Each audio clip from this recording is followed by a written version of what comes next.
नमस्कार। प्रादेशिक समाचार के साथ मैं पूनम करकेट्टा। पहले मुख्य समाचार। प्रधानमंत्री नरेंद्र मोदी आज नई दिल्ली में 9वें राष्ट्रीय हथकरघा दिवस समारोह में हुए शामिल। देशवासियों से की वोकल फॉर लोकल की अपील। मणिपुर हिंसा और अन्य मुद्दों पर संसद के दोनों सदनों में आज भी जारी रहा व्यवधान। कार्यवाही दोपहर 2 बजे तक के लिए स्थगित। स्वास्थ्य मंत्री बन्ना गुप्ता ने आज सरायकेला में मिशन इंद्रधनुष के पहले चरण की शुरुआत की। कहा, स्वास्थ्य क्षेत्र में अधिक सुविधाएं लाने के लिए सरकार प्रतिबद्ध। सावन की 5वीं सोमवारी आज देवघर के बाबा मंदिर समेत राज्यभर के शिवालयों में जलाभिषेक के लिए उमड़ रही श्रद्धालुओं की भीड़। और मौसम विभाग ने आज से 3 दिनों तक राज्य के कई हिस्सों में हल्के से मध्यम दर्जे की बारिश का जताया पूर्वानुमान। वज्रपात की भी दी चेतावनी। और अब समाचार विस्तार से। प्रधानमंत्री नरेंद्र मोदी आज नई दिल्ली में प्रगति मैदान के भारत मंडपम में 9वें राष्ट्रीय हथकरघा दिवस समारोह में शामिल हुए। प्रधानमंत्री ने प्रदर्शनी का अवलोकन किया। उन्होंने भारतीय वस्त्र और शिल्प कोष के ई पोर्टल का शुभारंभ भी किया। उन्होंने अपने संबोधन में देशवासियों से वोकल फॉर लोकल की अपील की। उन्होंने कहा कि आज का भारत लोकल के प्रति वोकल ही नहीं है, बल्कि उसे ग्लोबल बनाने के लिए वैश्विक मंच भी दे रहा है। भारत मंडपम की इस भव्यता में भी भारत के हथकरघा उद्योग की अहम भूमिका है। पुरातन का नूतन से यही संगम आज के भारत को परिभाषित करता है। आज का भारत लोकल के प्रति वोकल ही नहीं है, बल्कि उसे ग्लोबल बनाने के लिए वैश्विक मंच भी दे रहा है। इस कार्यक्रम में 3000 से अधिक हथकरघा और खादी बुनकर कारीगर तथा कपड़ा और सूक्ष्म, लघु और मध्यम उद्यम क्षेत्रों के हितधारक भाग ले रहे हैं। इस तरह का पहला उत्सव 7 अगस्त 2015 को आयोजित किया गया था। हथकरघा दिवस पर प्रधानमंत्री मोदी ने लोगों से वोकल फॉर लोकल पहल के अनुरूप स्वदेशी वस्त्रों और हथकरघा को बढ़ावा देने के लिए देश की प्रतिबद्धता को मजबूत करने की अपील की। लोकसभा सचिवालय ने आज कांग्रेस नेता राहुल गांधी की लोकसभा सदस्यता बहाल कर दी है। यह निर्णय सर्वोच्च न्यायालय द्वारा आपराधिक मानहानि मामले में श्री राहुल गांधी की सजा पर रोक लगाने के बाद लिया गया है। राहुल गांधी केरल के वायनाड निर्वाचन क्षेत्र से लोकसभा सांसद हैं। राहुल गांधी को इस वर्ष मार्च में लोकसभा से अयोग्य घोषित कर दिया गया था। मणिपुर हिंसा और अन्य मुद्दों पर संसद के दोनों सदनों में आज भी व्यवधान जारी रहा। राज्यसभा और लोकसभा की कार्यवाही दोपहर 2 बजे तक के लिए स्थगित कर दी गई।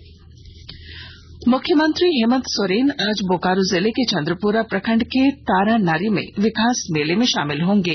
मुख्यमंत्री इस दौरान 292 करोड़ रुपए से अधिक की योजनाओं का शिलान्यास और उद्घाटन करेंगे। श्री सोरेन लाभुकों के बीच परिसंपत्ति भी वितरित करेंगे।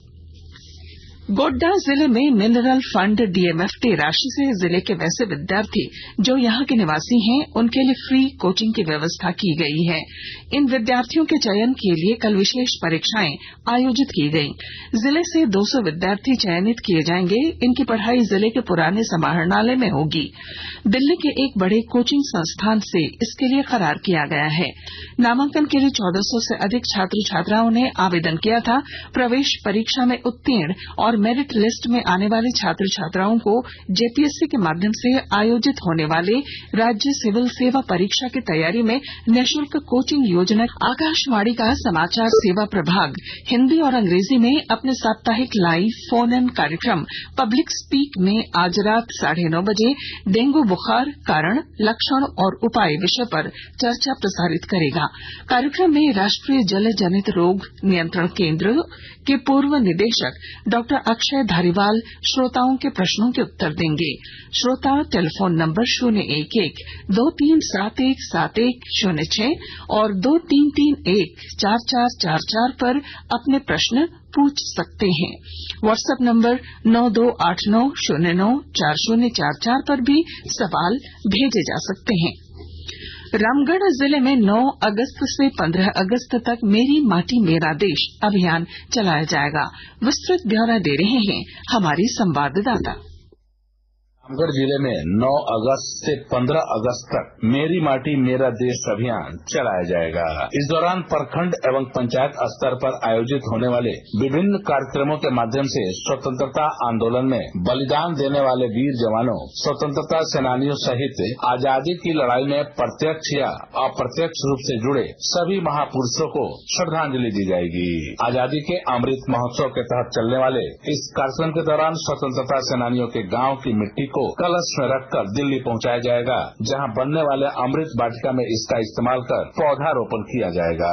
मेरी माटी मेरा देश अभियान के तहत गुमनाम स्वतंत्रता सेनानियों के नाम पर पट्टिकाएं लगाई जाएंगी। कौशल किशोर तिवारी, आकाशवाणी समाचार, रामगढ़। आकाशवाणी के ताजा तरीन समाचारों के लिए आप हमारी वेबसाइट newsonair.com पर लॉग ऑन कर सकते हैं। ताजा समाचार Twitter handle @AIR news alerts और Facebook page All India Radio news पर भी उपलब्ध है। आप प्रादेशिक समाचार एकांश के ट्विटर हैंडल @AIR न्यूज _ और फेसबुक, इंस्टाग्राम पेज तथा YouTube channel AIR news Ranchi पर भी हमारे बुलेटिन सुन सकते हैं। प्रादेशिक समाचार आप आकाशवाणी रांची से सुन रहे हैं। स्वास्थ्य मंत्री बन्ना गुप्ता ने आज सरायकेला खरसावां जिले के सदर अस्पताल परिसर में मिशन इंद्रधनुष के पहले चरण की शुरुआत की। इस मौके पर स्वास्थ्य मंत्री ने कहा कि आने वाले दिनों में राज्य सरकार स्वास्थ्य के क्षेत्र में अधिक सुविधाएं लाने वाली है। उन्होंने कहा कि वर्तमान में सर्वाइकल कैंसर और ब्रेस्ट कैंसर से बड़ी संख्या में महिलाएं पीड़ित हैं, इसलिए राज्य सरकार इस दिशा में गंभीरतापूर्वक कार्रवाई कर रही है। उन्होंने सभी गर्भवती महिलाओं को प्रसव पूर्व जांच के दौरान सर्वाइकल कैंसर टेस्ट कराने का आग्रह किया है। मंत्री ने स्वास्थ्य सहिया को भरोसा दिया कि राज्य सरकार उनके मानदेय को बढ़ाने की दिशा में कार्य कर रही है। मिशन इंद्रधनुष के जरिए जिले में 3 चरण में अभियान चलाया जाएगा। पहला चरण 7 से 12 अगस्त तक, दूसरा चरण 11 से 16 सितंबर और तीसरा 9 से 14 अक्टूबर तक चलेगा। टीकाकरण से वंचित और छूटे हुए 0 से 5 साल के बच्चों का टीकाकरण भी किया जाएगा। सिमडेगा जिले के बांसजोर प्रखंड अंतर्गत टिंगरा टुकू गांव में कल रात जंगली हाथी ने एक बच्ची को कुचलकर मार डाला। घटना की जानकारी मिलने पर पूर्व मंत्री एनो सेक्का गांव पहुंचे। उन्होंने वन विभाग से ग्रामीणों को हाथियों से सुरक्षा देने की मांग की। उप वन परिसर पदाधिकारी अविनाश बीसी ने मृतका के परिजनों को तत्काल सहायता के रूप में 10,000 रूपये दिए और जल्द मुआवजा दिलाने का भी आश्वासन दिया है। आज सावन की 5वीं सोमवारी पर राज्यभर के शिवालयों में जलाभिषेक के लिए श्रद्धालुओं की भीड़ उमड़ रही है। देवघर के बाबा बैद्यनाथ धाम, दुमका के बासुकीनाथ धाम, खूंटी के आमरेश्वर धाम में जलाभिषेक के लिए भक्तों की भीड़ है। रांची के पहाड़ी मंदिर के साथ अन्य शिवालयों में भी सुबह से ही भक्तों का तांता लगा है। और अब मौसम विभाग ने राज्य में आज से अगले 3 दिनों तक सभी स्थानों पर गर्जन के साथ हल्के से मध्यम दर्जे की वर्षा का अनुमान जताया है। इस दौरान बादल गरजने और वज्रपात की भी संभावना है। और अब अंत में मुख्य समाचार। प्रधानमंत्री नरेंद्र मोदी आज नई दिल्ली में 9वें राष्ट्रीय हथकरघा दिवस समारोह में हुए शामिल। देशवासियों से की वोकल फॉर लोकल की अपील। मणिपुर हिंसा और अन्य मुद्दों पर संसद के दोनों सदनों में आज भी जारी रहा व्यवधान। कार्यवाही दोपहर 2 बजे तक के लिए स्थगित। स्वास्थ्य मंत्री बन्ना गुप्ता ने आज सरायकेला में मिशन इंद्रधनुष के पहले चरण की शुरुआत की। कहा, स्वास्थ्य क्षेत्र में अधिक सुविधाएं लाने के लिए सरकार प्रतिबद्ध। सावन की 5वीं सोमवारी आज देवघर के बाबा मंदिर समेत राज्यभर के शिवालयों में जलाभिषेक के लिए उमड़ रही श्रद्धालुओं की भीड़। और मौसम विभाग ने आज से 3 दिनों तक राज्य के कई हिस्सों में हल्के से मध्यम दर्जे की बारिश का जताया पूर्वानुमान। और इसके साथ ही आकाशवाणी रांची से प्रादेशिक समाचार का ये बुलेटिन समाप्त हुआ। नमस्कार।